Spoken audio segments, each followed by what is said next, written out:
നമ്മൾ നമ്മുടെ ഫ്രണ്ട്സിന് വേണ്ടി ഒരുപാട് കാശിലാക്കും. അതിന് നമ്മൾ പ്രത്യേകിച്ച് കണക്കൊന്നും വെക്കാറില്ല. ഈ മാച്ച് സെറ്റ് ചെയ്തേ. അത് നമ്മുടെ ഒരുപാട് കാശൊന്നും ഉണ്ടായിട്ടല്ല, അവര് നമുക്ക് അത്ര പ്രിയപ്പെട്ടവരാണ്. എന്റെ നെറ്റ്വർക്ക് വിഷയമാണോ? നീ പേയ്മെന്റ് ചെയ്യും? എന്റെ ഇല്ലാത്ത കാശ് കളിയാ. നീ കൈ നിരത്ത് കൊടുക്കും, ഞാൻ പിന്നെ സെറ്റാക്കാം. ചേട്ടാ ഒരാഴ്ചക്കകം ലോൺ ക്ലോസ് ചെയ്യണം. ചേട്ടൻ്റെ കാർഡ് എന്തെങ്കിലും മറിച്ച് തരാൻ പറ്റുന്നുണ്ടെങ്കിൽ. എടാ നിന്റെ EMI കാർഡ് വെച്ച് എനിക്കൊരു ലാപ്പ് എടുത്ത് തരൂ. പക്ഷെ നമ്മളത് എപ്പോഴും തിരിച്ചു ചോദിച്ചാൽ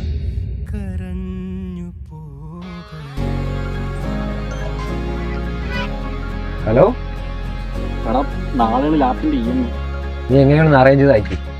ശരിയടേ, ഞാൻ കുറച്ച് തിരക്കില്ല. ആരടേ വൃത്തന്റെ പേരിൽ EMI എടുത്തറേ കൊല്ല കേസ്. ക്യാഷ് എൻ്റെ ഫ്രണ്ടിന് വേണ്ട ഞാൻ കാർഡിൽ നടത്തും. അടയ്ക്കാൻ പറ്റില്ല, പിന്നെ എന്നെ മൈക്ക് ലോൺ എടുക്കുന്നത് വെറുതെ മനുഷ്യനെ മെനക്കെടുത്താനായിട്ട്. ഒരിക്കൽ പോലും ഇവരാരും എന്നോട് ചോദിച്ചിട്ടില്ല എൻ്റെ കയ്യിൽ പൈസ ഉണ്ടോ എന്ന്. അവരുടെയൊക്കെ EMI അടച്ചതെന്ന്. നാട്ടുകാരെ സഹായിക്കാൻ നടന്ന് അവന്റെ ജീവിതം നശിപ്പിച്ച് കുറച്ചെങ്കിലും ഉൾക്കൊണ്ടായി പോയി ചാവടാ. ഞാൻ കരുതിയത് പണത്തെക്കാരൊക്കെ വലുത് ഈ ഭൂമിയിൽ പലതും ഉണ്ടെന്നാണ്. പക്ഷെ ഇപ്പൊ മനസ്സിലായി അതൊക്കെ വെറും കള്ളമാണെന്ന്.